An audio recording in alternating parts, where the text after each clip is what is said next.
Bienvenidos nuevamente a un repaso más de la lección de Escuela Sabática.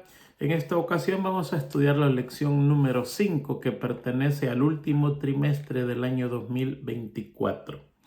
La lección lleva como título el testimonio de los samaritanos y el texto para esta semana se encuentra en Juan 4, versículo 42. Y ahí leemos lo siguiente. Y decían a la mujer: ya no creemos solo por tu palabra, sino porque nosotros mismos lo hemos oído y sabemos que en verdad este es el Salvador del mundo. Muy bien, bienvenidos nuevamente. Es una alegría estar con ustedes. He recibido todo tipo de cartitas preguntando por mí. Unos acerca de mi salud, si me encuentro bien. Otros preguntando cuándo fue el día de mi sepelio. Pero de todas maneras, gracias por sus cartitas. No, estoy bien, muy bien, gracias a Dios. Mi familia está bien. Hemos estado tan ocupados en actividades de la iglesia que hemos descuidado un poquitito el estudio de escuela sabática. Estoy en este momento buscando la manera como no descuidar ni una ni la otra, que las dos son importantes, el trabajo local en mi iglesia y también el repaso de la lección de escuela sabática. Para dar una lección más o menos se tiene que estudiar muchísimo, y cuando no se estudia nada, entonces lo que se hace es repetir el libro. Para repetir el libro no tiene mucho sentido, usted lo lee y no hay necesidad de que se repita el libro. Así que a mí personalmente me cuesta dar mucho una lección, tengo que estudiar mucho, y esa es la razón por la cual estoy buscando la manera de no descuidar ni una ni la otra. Lo vamos a encontrar, y estoy tratando de que no falte la lección de escuela sabática, porque sé que hay muchas personas que le ayudan esta lección y vamos a tratar de siempre mantenerla. Muy bien, mucha información para esta semana. La historia de Jesucristo y la mujer samaritana. Vamos a ver qué es lo más que podemos dar de información, ya que es intenso y extenso la lección de esta semana. Vamos a leer los primeros 10 versículos del libro de Juan 4. Comenzamos con el 1 diciendo: cuando pues el Señor supo que los fariseos habían oído decir: Jesús hace y bautiza más discípulos que Juan, aunque Jesús no bautizaba sino sus discípulos, salió de Judea y se fue otra vez a Galilea, y le era necesario pasar por Samaria. Fue pues a una ciudad de Samaria llamada Sicar, junto a la heredad que Jacob dio a su hijo José. Y estaba allí el pozo de Jacob. Entonces Jesús, cansado del viaje, se sentó junto al pozo, y era como la hora sexta, el mediodía, las 12 del mediodía. Llegó una mujer de Samaria a sacar agua, y Jesús le dijo: dame de beber. Pues sus discípulos habían ido a la ciudad a comprar alimento. La mujer samaritana le dijo: ¿cómo tú, siendo judío, me pides a mí de beber, que soy mujer samaritana? Porque judíos y samaritanos no se tratan entre sí. Respondió Jesús y le dijo: si conocieras el don de Dios y quién es el que te dice dame de beber, tú le pedirías y él te daría agua viva. Aquí hay un problema con los fariseos. Los fariseos se creían los señores para regular los ritos y las ceremonias de la religión judaica. Ellos mandaron a preguntar a Juan: ¿con qué autoridad haces estas cosas? También mandaron a preguntar a Jesús. Y ellos creían que ellos eran los que tenían que decir qué estaba bien y qué no estaba bien. Y ahora llega a los oídos de los fariseos, ya sea por espías que ellos tenían, ya sea por el pueblo, ya sea por cualquier razón, que Jesucristo era superior a Juan, consiguiendo testigos, discípulos. Y ellos ahora quieren levantar una polémica. Ahí no había polémica ni tampoco problema. Eso estaba zanjado ya por Juan. A Juan se le dijo: Jesucristo crece más que tú, hace mucho más cosas, tiene mucho más discípulos. Y Juan dijo: es necesario que Él crezca y que yo rebaje. Eso es normal. Yo vine a anunciarlo a Él. No hay ningún problema. Eso es como tiene que ser. Entonces no había ningún problema, pero Jesucristo se da cuenta de la polémica que se va a llevar a cabo y Él decide salir de Judea e irse para Galilea. Pero para llegar a Galilea tenía que pasar por Samaria. Miren, Jesucristo supo, es que Jesucristo sabe todo.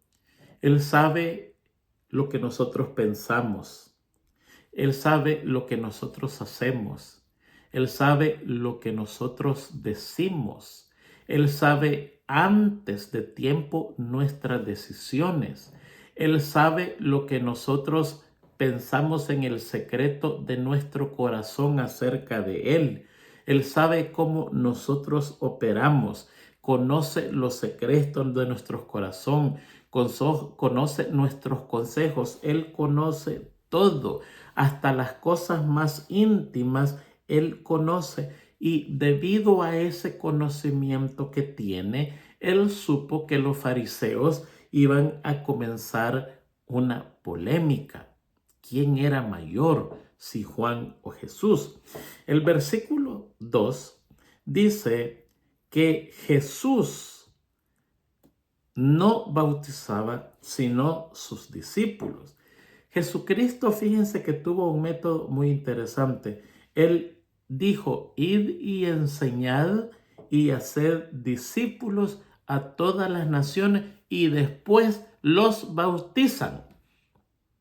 Este método es el método correcto que nuestra iglesia tiene que seguir.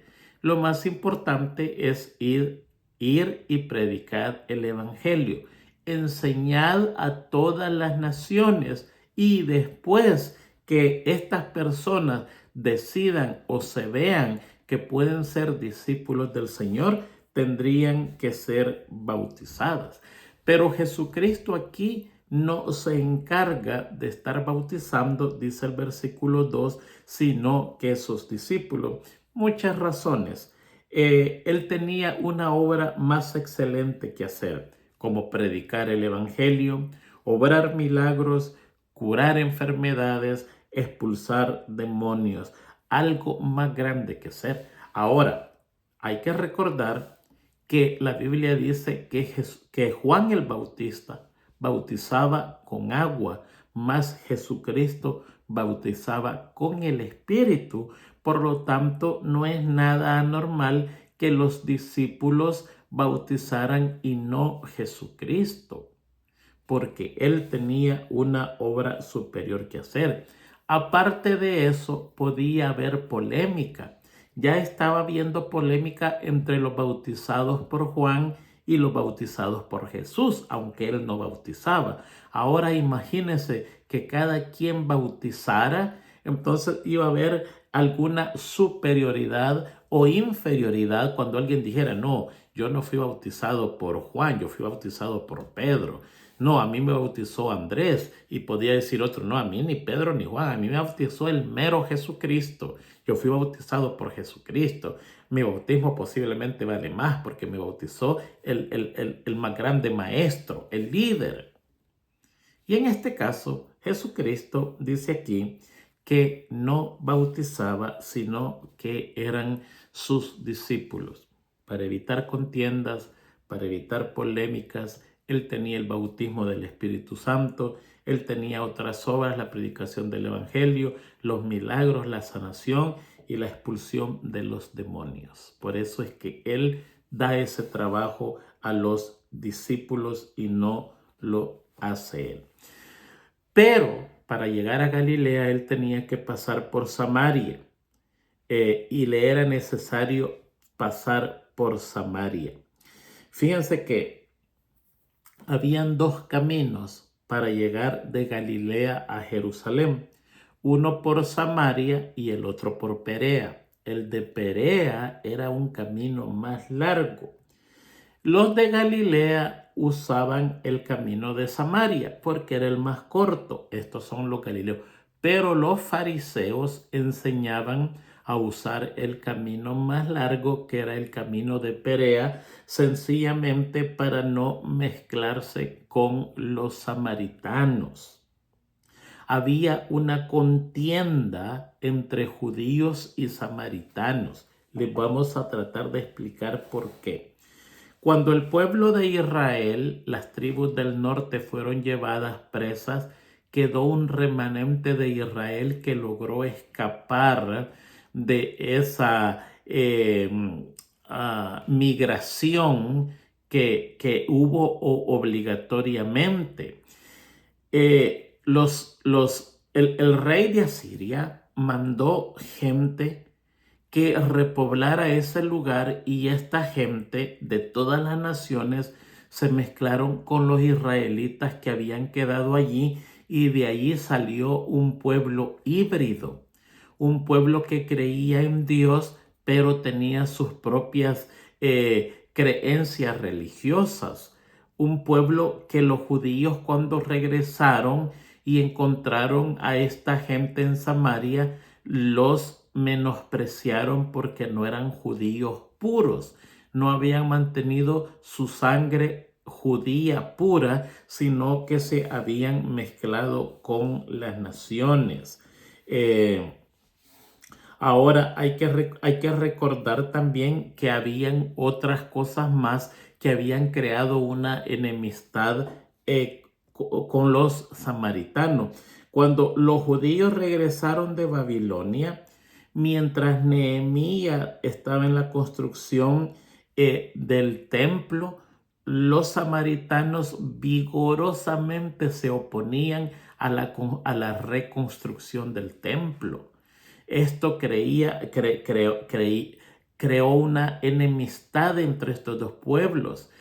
Primero quisieron ayudar, se les dijo de que no, que ese templo le pertenecía solamente a los judíos, y después se opusieron terriblemente. Eran los que más problemas daban al pueblo judío. Si en verdad eran israelitas, no tenían que haber dado ningún problema.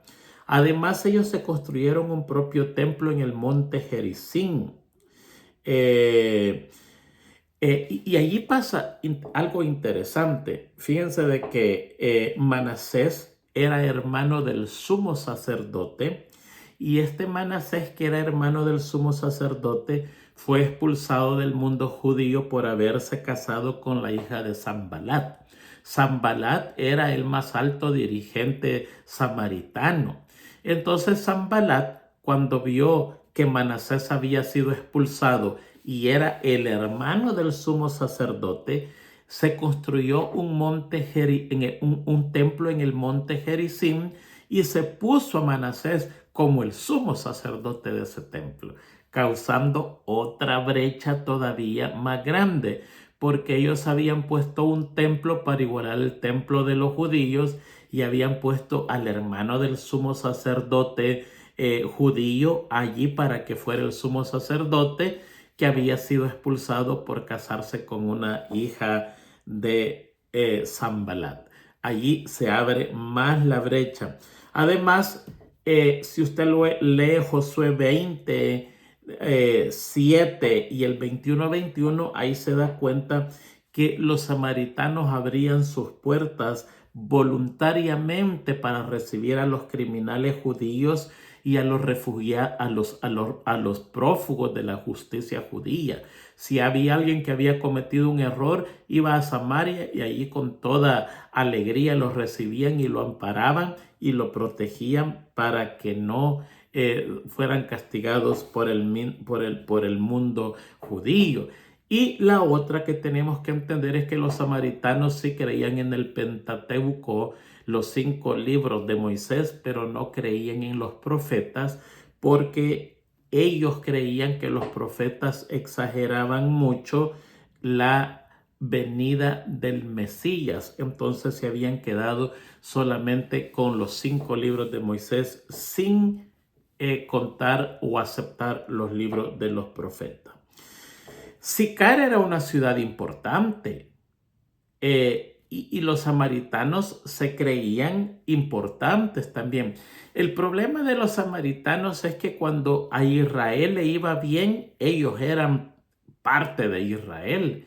Pero cuando a Israel le iba mal, ellos no tenían nada que ver con Israel. O sea que se asociaban o se desasociaban de acuerdo a las circunstancias prósperas o a las circunstancias malas de Israel. Eso es incorrecto. Pero allí en Sicar, que era parte de Samaria, habían pasado muchas cosas importantes. Sicar era una ciudad de las tribus de Efraín. Aquí en este lugar, en Sicar, fue donde Josué reunió a todo el pueblo antes de su muerte. A la muerte de Gedeón, en Sicar fue un lugar lleno de idolatría porque allí se adoraba a Baal Berit. Abimelech destruyó esta ciudad y más tarde el rey Jeroboam la reconstruyó y él vivía allí. En Sicar también fueron enterrados los huesos de José. En Sicar es el primer lugar donde Abraham levanta un altar y recibe la promesa de Dios que recibiría la tierra por heredad. En este lugar también es donde Jacob compró una parcela de tierra y allí es donde también él llega como refugiado y recibe la promesa de Dios. O sea, esta ciudad es una ciudad muy interesante y muy importante por la cual el samaritano también se creía con mucha autoridad. Y eso sucedió allí. Muy bien, allí llegó Jesús a Sicar y llegó junto a la heredad que Jacob dio a su hijo José, una parcela que compró y la heredó a su hijo José. Y ahí estaba Jesús, cansado del viaje, al mediodía. Muy bien, es interesante que Jesús está cansado de un viaje. La expresión aramea en esto es más que eso, es bien difícil de traducir cuando dice se sentó junto al pozo. En verdad se tendría que decir se desplayó junto al pozo. Estaba tan cansado que él le dijo a sus discípulos, de aquí no paso más. Vayan por favor ustedes a comprar comida y yo aquí los espero porque estoy demasiado cansado y no puedo moverme más. Y era la expresión de él para despedirse de sus discípulos y quedarse solo por lo que venía a continuación, que era el encuentro con la mujer samaritana. Y aquí llega la mujer samaritana al pozo al mediodía, que se cree que era hora incorrecta de llegar, y comienza la conversación. La mujer no le iba a hablar a Jesús. Jesús no le ofrece un favor porque hubiera sido rechazado inmediatamente. Pero Jesús pide un favor y le dice a la mujer, dame de beber. Y ella contesta, ¿cómo tú siendo judío me pides a mí de beber que soy mujer samaritana?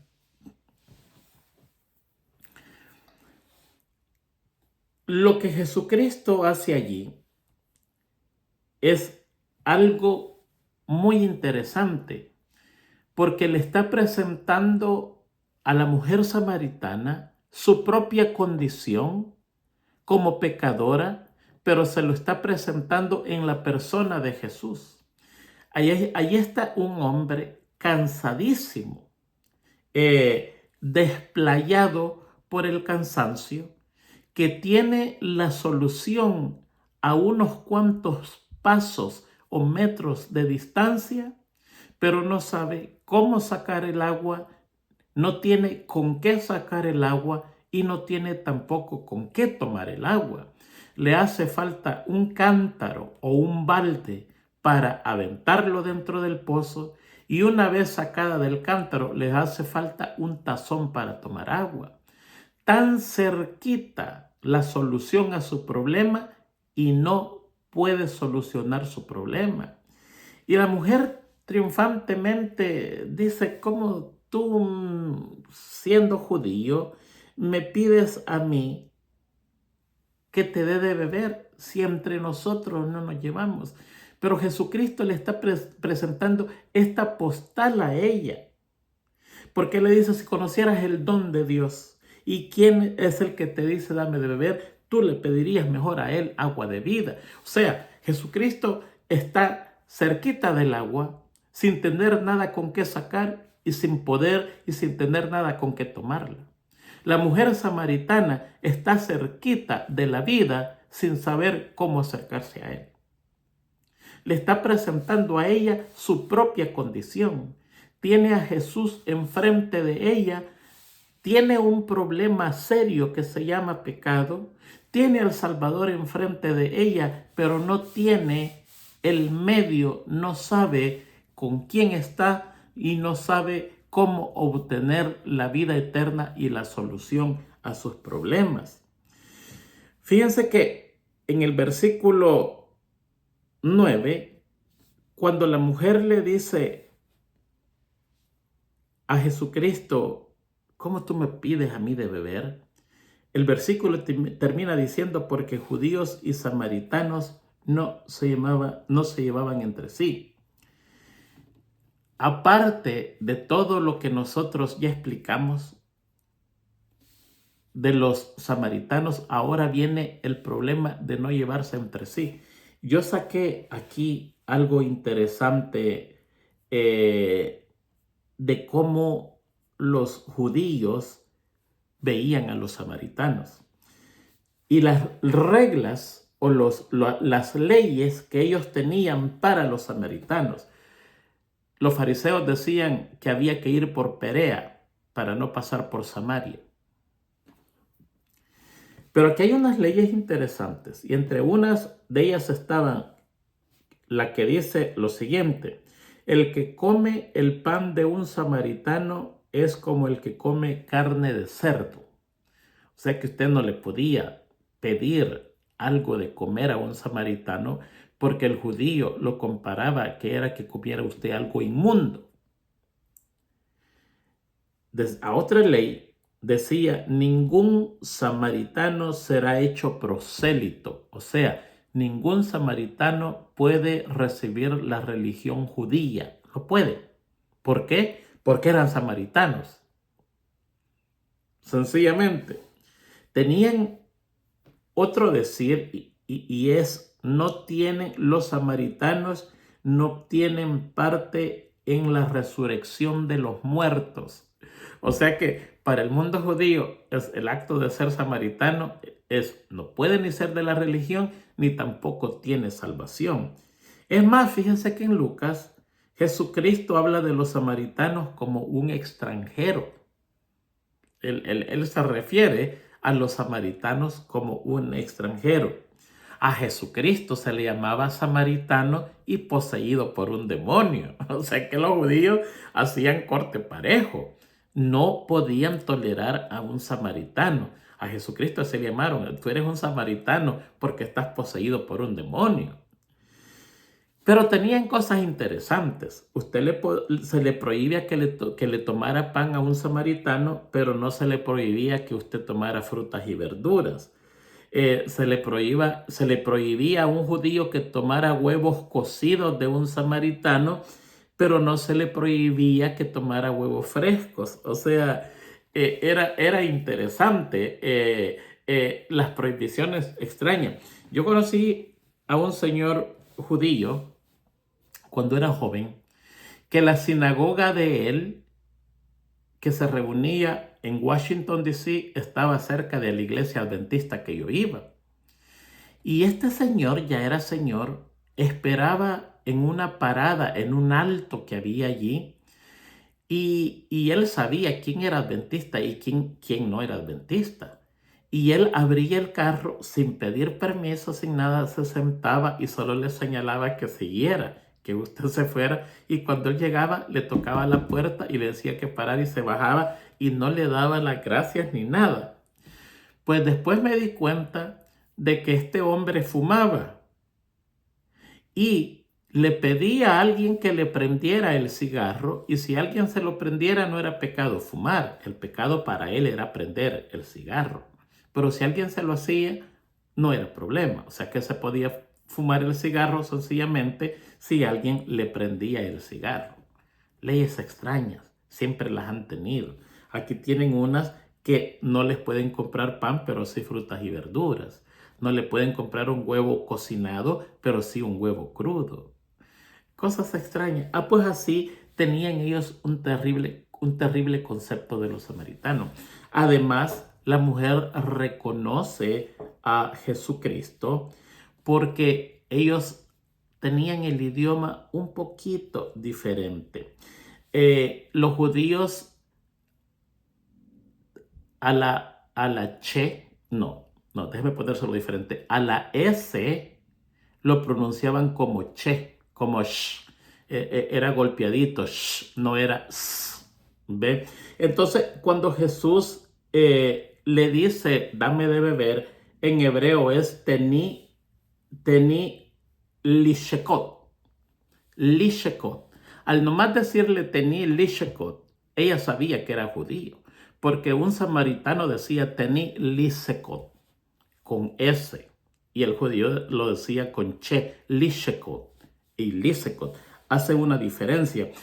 Se vestían diferentes. Los flecos de la vestimenta judía casi siempre estaba con los colores nacionales de su país. Y Jesucristo estaba cansado, polvoriento posiblemente, entonces no fue difícil para la mujer samaritana reconocer a Jesús por su manera de ser, por su físico que era diferente, por su manera de vestir y por su idioma. Y en toda esa diferencia, la mujer le dice, como tú, siendo judío, me pides a mí, que soy una mujer samaritana, que te dé de beber, ya que entre judíos y samaritanos no nos llevamos bien. Fíjense que ahí entra una conversación donde Jesucristo va llevando a esta mujer de lo vulgar hasta lo más fino. Y él le dice a ella, si tú supieras quién te está pidiendo agua, sería todo lo contrario. Tú le dirías a él que te diere agua viva. Si usted lee detenidamente el capítulo 4, usted se da cuenta que en el versículo 9, ella comienza diciéndole a Jesucristo judío. Más adelante, ella le dice en el versículo 11, Señor. Más adelante, ella lo trata de profeta. Y más adelante, termina reconociendo que Él es el Mesías. Muchas veces nosotros rehusamos hablar con personas porque creemos que es perder el tiempo ponerse a hablar con esta persona. Uno dice, no, es una pérdida de tiempo, déjale, ni siquiera le hables.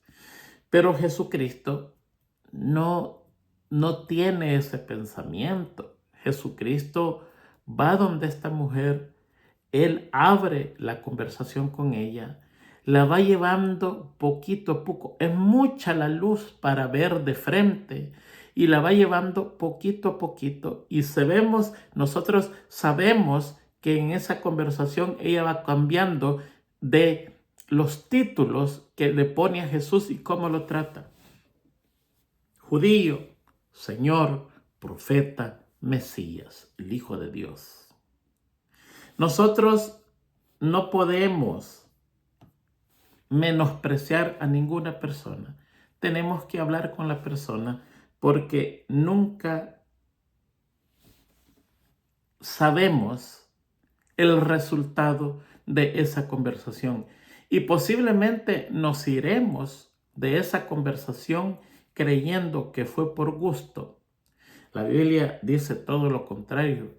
Dice que tiremos el pan sobre las aguas. Las aguas se van, nunca vuelven, se van.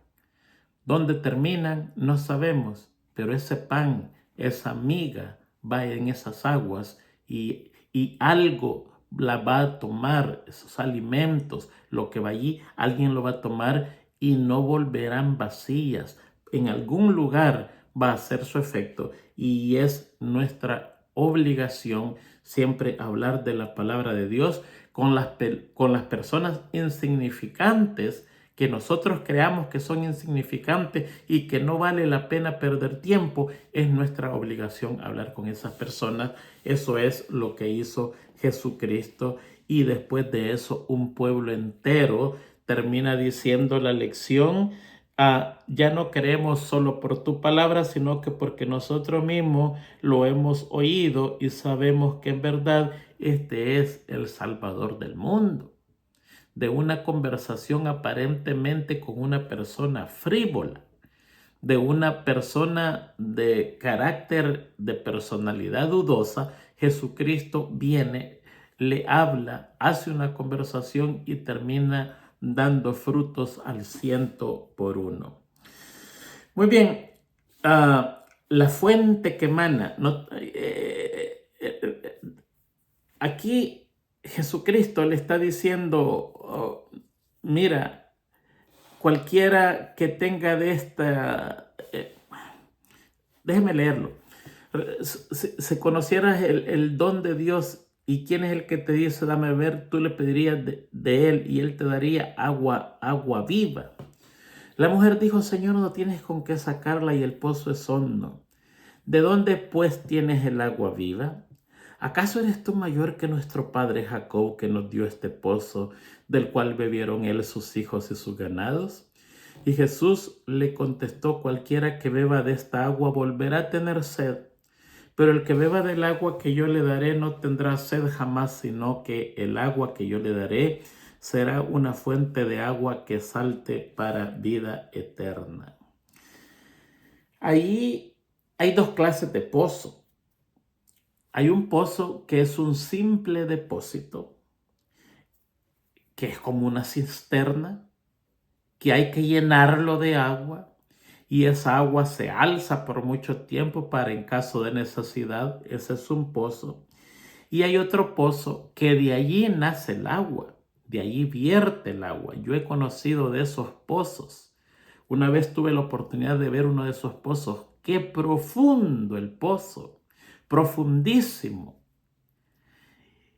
Y se lanzó el balde para traer esa agua y aquella cuerda bajaba y bajaba y bajaba y bajaba y bajaba hasta que llegaba al fondo, ni se escuchaba y se volvía a subir como con una rueda que se le daba vuelta. Al tiempo pasé y de ese pozo que era tan profundo se vertía el agua en la tierra porque ahí estaba naciendo el agua. Hay dos tipos de pozo. Uno que es depósito y otro que vierte el agua. Jesucristo es el depósito donde el agua vierte.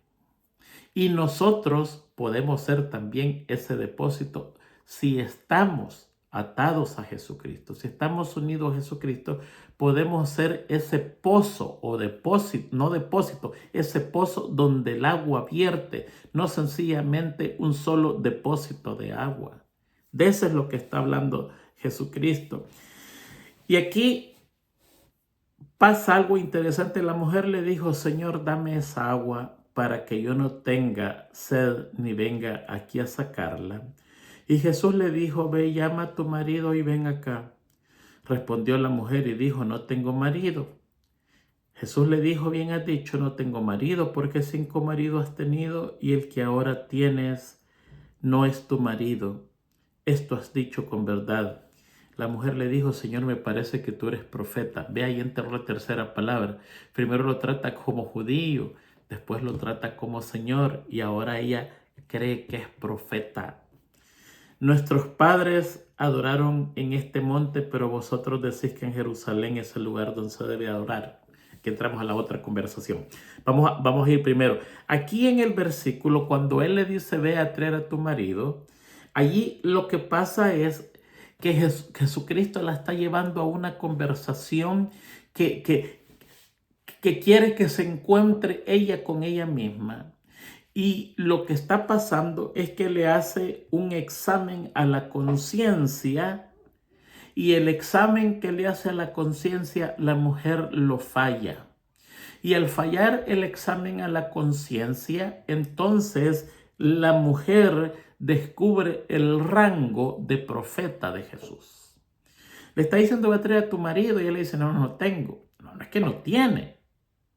Está tratando de evadir. Tiene un hombre que está con ella. Pero no es de Jesucristo, le dice, bien has dicho, porque has tenido 5 y el que ahora tienes no es tuyo. Estaba viviendo en fornicación. Estaba viviendo con una persona que no le pertenecía a ella. Su conciencia quedó desenmascarada. No pudo pasar el examen de la conciencia. Jesucristo descubre en ella los momentos secretos que muchas veces quedan en nuestra vida y nadie lo sabe, solo nosotros y la otra persona. Muchos guardamos secretos íntimos por el resto de la vida y nadie, absolutamente nadie lo sabe. Pero aquí Jesucristo le da un golpe profundo. Y él le dice, no tengo. Y le dice el Señor, al fin has dicho algo con verdad. Lo que has dicho tiene una verdad. Ese hombre no puede ser tu marido porque no es tuyo. 5 has tenido y este no es tuyo. Y aquí ella se da cuenta que esa es una persona que tiene inspiración divina porque saca a luz los momentos más oscuros de su vida y ese mensaje, ese examen a la conciencia, hace en ella reconocer que está parada frente a un profeta. Nosotros podemos engañar a nuestro padre, a nuestra madre, a nuestros hijos, a nuestra esposa, nuestro esposo. Pero a Jesús no lo podemos engañar. Y no hay cosa peor que cuando uno trata de engañarse a sí mismo y engañar a Dios. Cuando uno trata de hacerle creer al Señor que las cosas que uno hizo fue sin querer. Cuando el Señor conoce el corazón de uno que nosotros lo queríamos hacer. Cuando hacemos eso, sencillamente lo que pasa con nosotros es que perdemos la vida eterna poco a poco. Porque ante Dios no puedo pretender que estoy haciendo las cosas por casualidad, sin querer, por un error, no premeditado. No, no, no. Él conoce hasta lo más íntimo de mí y sabe realmente con qué intención yo hice las cosas. Es mejor ir de frente donde el Señor y decirle, mira Señor, sáname mi corazón malo. Es un corazón malo. Tiene la tendencia al mal. Por más que lo quiero corregir al bien, siempre tengo la tendencia al mal. Y aquí la mujer, así como Simón el leproso, Así como aquellos que querían también apedrear a María Magdalena, quedan desnudados, quedan desnudos ante la mirada de Jesucristo, porque allí no hay nada que esconder. El humano queda sencillamente desnudo, y aquí la mujer samaritana se le pasa el examen de conciencia y ella se da cuenta que ante ese profeta no hay manera. Ya cambió de judío a señor, a profeta. Pero cuando Jesucristo le dice eso, la mujer cambia el tema inmediatamente. Es una mujer muy astuta. Porque él le dice en el versículo 18, 5 maridos has tenido, y el que ahora tienes no es tu marido. Esto has dicho con verdad. En el 19, le dijo la mujer, Señor, me parece que tú eres profeta. Nuestros padres adoraron en este monte, pero vosotros decís que en Jerusalén es el lugar donde se debe adorar. Le cambió el tema completamente. Le está hablando de sus maridos ilícitos que ha tenido, y ella ahora le comienza a hablar de adoración. Le está diciendo, sí, está bien, pero mira, te quería preguntar, ¿cuál es el lugar correcto para yo poder adorar? Porque nosotros creemos que es aquí, en este monte. Pero los judíos dicen que es allá en Jerusalén. Y Jesucristo tiene que contrarrestar de nuevo esta intervención de la mujer para no perder el hilo de la conversación. Y él le dice, mujer, créeme que la hora viene cuando ni en este monte ni en Jerusalén adoraréis al Padre. Es que enfrente de Jesús está viendo las ruinas del monte Gerizim, porque había sido destruido como 150 años antes. Y las ruinas del templo de Jerusalén están en sus pensamientos. Él está viendo el pasado y el futuro. Y al final le dice a la mujer, mujer, créeme que ni aquí ni allá, la religión que yo vengo a dar no es ni para samaritanos ni para judíos, es para gentiles y para todo el mundo que la quiera aceptar. Y ni en este templo ni en el otro, sino que en cualquier lugar donde se reúnan 2 o 3 e invoquen el nombre de Dios, Él se hará presente a través del Espíritu Santo. Invoquen el nombre de Jehová, el nombre de Jesucristo. Fíjense que las oraciones que nosotros hacemos, yo siempre he enseñado que se ora Padre nuestro que estás en los cielos, en el nombre de Jesús, para que una oración sea contestada. Pero un día de estos, leyendo la Biblia mente, dice Jesucristo, todo lo que pidieres al Padre en mi nombre, yo lo daré. Pero más adelante dice, todo lo que me pidieres a mí en mi nombre, yo lo daré. O sea que la oración usted la puede comenzar, querido Padre, te lo pido en el nombre de Jesús, o querido Jesús, te lo pido en tu propio nombre. Y la oración es contestada. Entonces, donde se reúnen 2 o 3 e invocan el nombre del Padre o el nombre de Jesús, ellos dos se hacen presentes a través del Espíritu Santo. Entonces Jesucristo le dice, mira mujer, yo estoy hablando de tus 5 maridos y tú me sales a mí con el monte de la oración, pero te voy a decir ni aquí ni allá, porque el evangelio que yo lo estoy dando es para ti, porque tú eres una samaritana. Y así como tú eres una extranjera, este evangelio va a ser para todo extranjero que sencillamente lo quiera creer por fe, sin ninguna señal en el cuerpo, sin ninguna marca que tenga que hacerse, sin ningún acto que tenga que hacer. ¿Cuál es la palabra? Sin ningún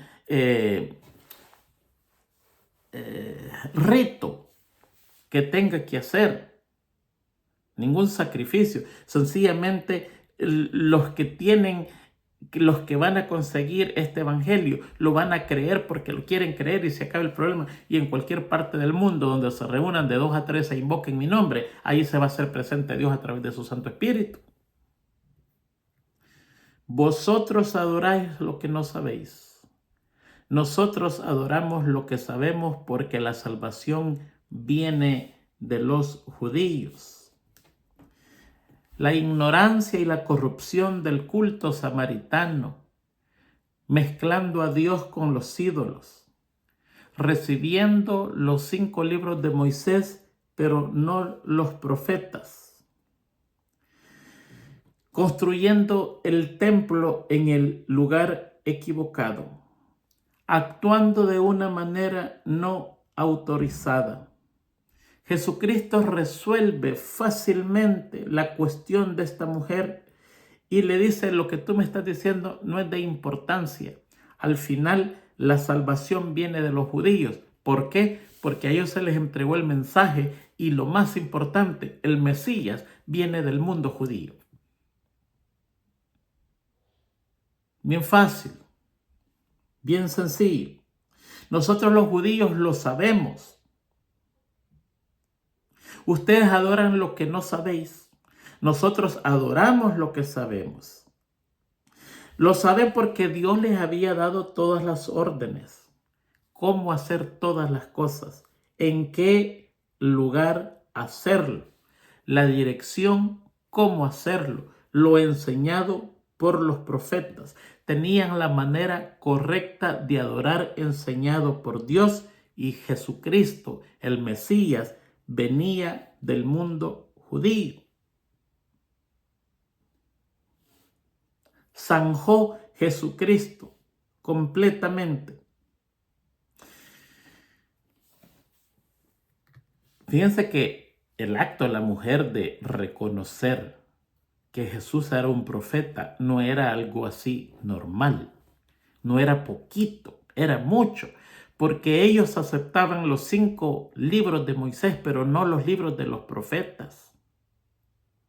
Y ahora que esta mujer le diga: me parece que eres un profeta, está votando una religión equivocada y está agarrando la parte que ellos no tenían, que era la parte de la profecía.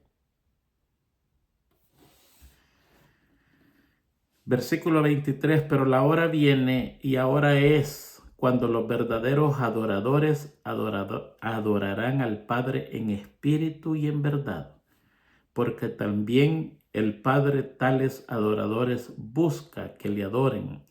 Dios es espíritu, y los que adoran en espíritu y en verdad es necesario que le adoren.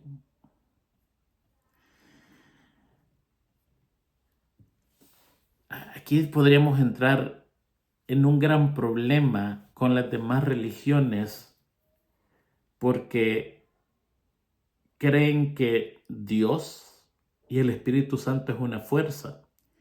La palabra espíritu es invisible, pero no le quita su personalidad. La Biblia habla que el Padre tiene manos. O cuando veo las obras de tus manos, la luna y las estrellas y lo que creaste, tiene rostro, tiene ojos, tiene oídos, tiene mente, tiene pies, usa sandalias. Eso al menos lo que se ve en las profecías. Y vi un trono, y en el trono estaba sentado alguien que tenía los pies como llamas de fuego. Sus ojos parecían sol. Y comienza, es un espíritu porque nosotros no lo podemos ver, pero no es despersonalizado. No es algo, es alguien. Nosotros nos parecemos a ese alguien que no podemos ver. Si lo que las demás religiones dicen, entonces nosotros fuéramos cualquier cosa. Pero nosotros no somos cualquier cosa, somos personas con mente, con una cabeza, con hombros, con brazos, con piernas, con un torso, con pies, con cabello. porque nos hizo a su imagen y a su semejanza. Nos parecemos al Padre, al Hijo y al Espíritu Santo. Nos crearon a su manera. Aún nos crearon en su santidad, en pensamiento, en creatividad. Nos crearon así. Que el pecado nos destruyó, esa es otra cosa. Pero Él es espíritu sencillamente porque nosotros no lo podemos ver, pero es una persona. No deja de ser una persona. Y nosotros le tenemos que adorar en espíritu porque la adoración no se ve, se vive. Cuando usted está siendo quemado por el Espíritu Santo adentro, cuando a usted el corazón se le derrite y ese amor le inunda, eso usted no lo ve, pero lo puede vivir. Se conecta por esa fe invisible que no se ve. La fe es algo invisible. La obediencia es algo invisible. Tiene sus frutos visibles, pero en sí es algo invisible. El pensamiento santo es algo invisible. Los pensamientos sublimes es algo invisible que se conecta con un Dios invisible, pero que existe. Porque yo no puedo ver mis pensamientos no quiere decir que no existen. Ellos existen y pueden ser buenos o malos. Mi adoración existe, yo la siento, yo la vivo. El corazón se desborda, el corazón se derrite ante la presencia de Dios y muchas veces se cantan himnos adentro, himnos que aún la lengua humana no puede descifrar, solo esa parte interna de nosotros se conecta con un Dios invisible. Una adoración invisible con un Dios invisible, pero invisible a nuestros ojos, pero existe porque tiene personalidad como nosotros. Se acabó para el mundo judío el formalismo de los ritos. Ya no era la adoración a través de un cordero, a través de una ofrenda. No, ahora Jesucristo está llevando a su pueblo a una adoración íntima, profunda, que no se ve, pero sí se conecta con un Dios invisible, que sí existe y tiene personalidad como nosotros la tenemos. A esos, dice allí, el Padre los busca para que lo adoren de verdad.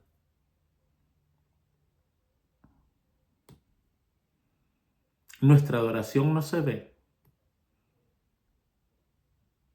Se ve muchas veces el resultado cuando cantamos. Pero a veces cantamos sin adorar. Aquí está hablando de una adoración verdadera. La verdadera adoración a Dios es obediencia. La verdadera alabanza a Dios es obediencia. La verdadera alabanza a Dios es una mente pura. Una mente que vive conectada con Dios. Que antes de hacer las cosas piensa y repiensa. Que decide por Dios y quiere ser semejante a Jesucristo. Y por eso Jesucristo le dice, créeme mujer, que ni aquí ni allá vendrá la hora que los que le adoren le van a adorar en espíritu y en verdad, porque Dios es espíritu y también verdad.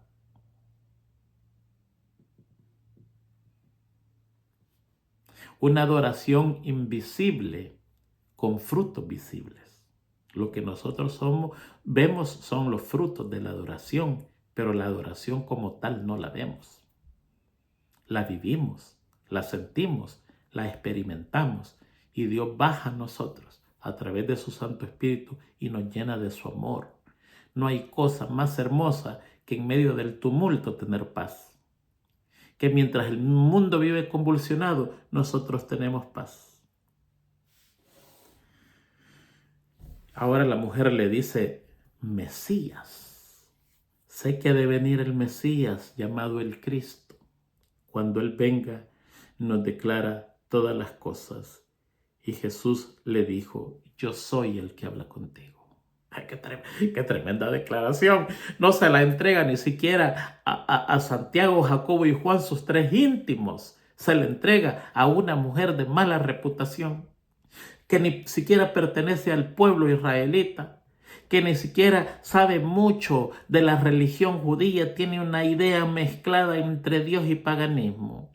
Y aquí Jesucristo le está diciendo, mira, yo soy el Hijo de Dios. Yo soy el ungido.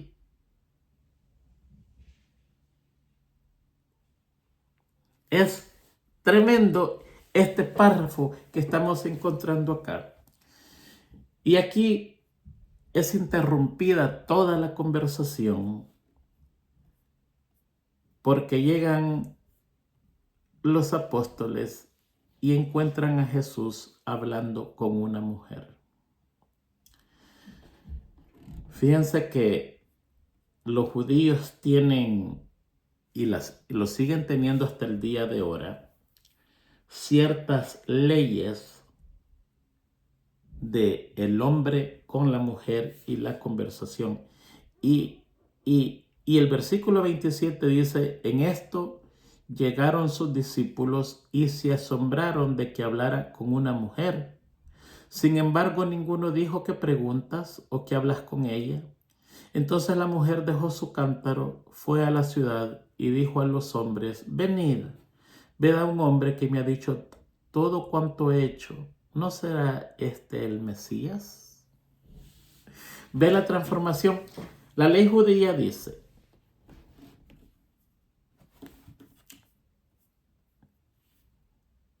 no multipliques la conversación con una mujer. Con su esposa dicen, y mucho menos con la mujer de su prójimo. Los sabios dicen que siempre que un hombre multiplica la conversación con una mujer, se causa mal a sí mismo y cesa de la palabra de la ley y al final descenderá al infierno. Otra parte de la ley judaica dice que ningún hombre hable con una mujer en la calle, ni siquiera con su propia mujer. Tampoco hay necesidad de hablar con la mujer de otro hombre. Y la misma ley sigue diciendo, no hable con su mujer en la calle, ni con su hermana, ni con su hija.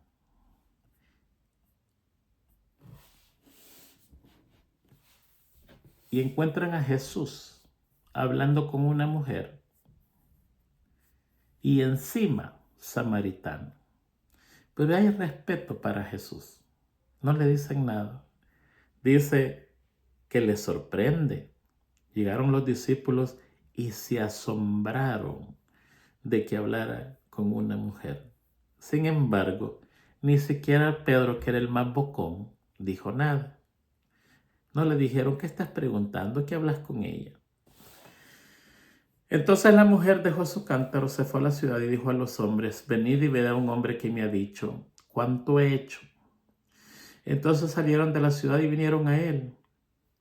Entre tanto los discípulos le rogaban diciendo, Rabí, come. Y él les dijo, yo tengo una comida que comer que vosotros no sabéis. Y los discípulos se decían entre sí, ¿le habrán traído a alguien de comer? Y Jesús les dijo, mi comida es que haga la voluntad del que me envió y que acabe su obra. Jesucristo dijo en otra ocasión, no solo de pan vivirá el hombre. No es que el hambre se le había ido a Jesucristo, no, es que estaba disfrutando de un alimento superior, que era el convertimiento de un pueblo entero. Y allí dice el versículo 39 que muchos de los samaritanos de aquella ciudad creyeron en él por la palabra de la mujer que daba testimonio diciendo, me dijo todo lo que yo he hecho. Entonces vinieron los samaritanos a él y le rogaron que se quedara con ellos y se quedó allí 2 días. Muchos más creyeron por la palabra de él y decían a la mujer, ya no solamente creemos por lo que has dicho, pues nosotros mismos hemos oído y sabemos que verdaderamente este es el Salvador del mundo, el Cristo. Qué hermosa experiencia, ¿no es cierto?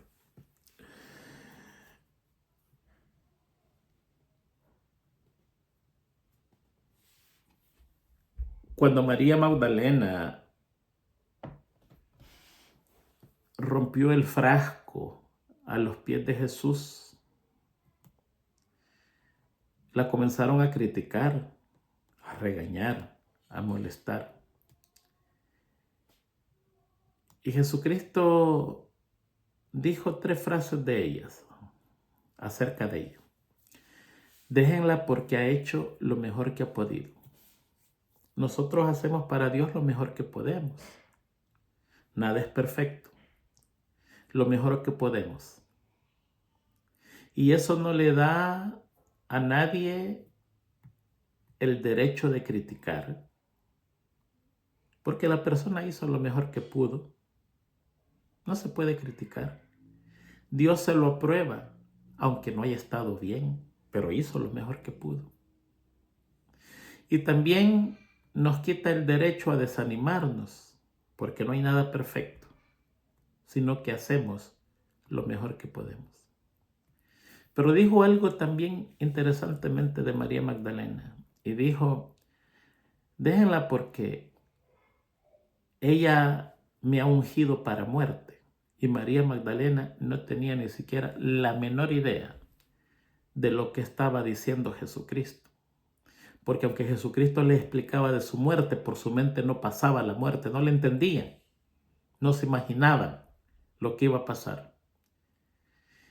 Y eso lo dice Jesús porque muchas veces hacemos actos que no sabemos ni por qué los estamos haciendo, pero que tienen frutos a la larga para la vida eterna. Y aunque nosotros no sepamos, van a dar sus frutos. Así como las 2 blancas que echó la viuda. Esas 2 blancas se ha convertido en una gran bendición incontable de millones y millones y millones de dólares o la moneda de su país, abriendo así clínicas, hospitales, orfanatos, iglesias. Por ese ejemplo de 2 moneditas. Y Jesucristo dijo de María Magdalena, lo que ha hecho, se va a hablar de ella por el resto de la vida. Y las 3 cosas se han cumplido. Eso es lo que mismo hizo Jesucristo allí con la mujer samaritana. Alguien que no daba un 5 por ella. Alguien que posiblemente lo hubiera desdeñado y hubiera dicho, ¿para qué hablar con una mujer de mala reputación? Que lleva 6 maridos y una vida mala. Es tan mala que no va junto con las mujeres al atardecer al pozo, sino que ella va al mediodía y a sola para no encontrarse con las mujeres. Déjeme terminar con algo interesante. Antes de Jesucristo venir a esta tierra, hubo un concilio en el cielo, dice el Espíritu de Profecía, donde el Padre y Jesucristo estudiaron día por día, hora por hora, minuto por minuto y segundo por segundo su actuación aquí en esta tierra. Jesucristo lo supo todo. Pero en ese concilio se dictaminó que al nacimiento de Jesucristo él iba a olvidar todo lo que en el cielo se le dijo y que aquí él tenía que hacer. Y la única manera de saber su itinerario diario era preguntándole al Padre. Y por eso es que pasaba noches enteras preguntándole al Padre qué es lo que se tenía que hacer el día siguiente. Y por eso es que él repite, la hora es venida. Ya me llegó la hora de hacer esto. ¿Qué tienes conmigo, mujer? Mi hora todavía no ha llegado, le dijo a su madre.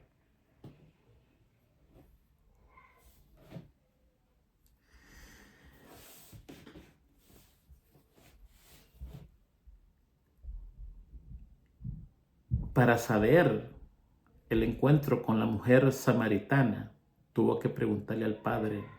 Y el Padre posiblemente una noche anterior le dijo, mañana te vas a encontrar con esta mujer insignificante, pobre, inmoral, pero le vas a hablar con amor, porque de ella depende una ciudad entera que ni siquiera son judíos y van a creer en ti como Mesías.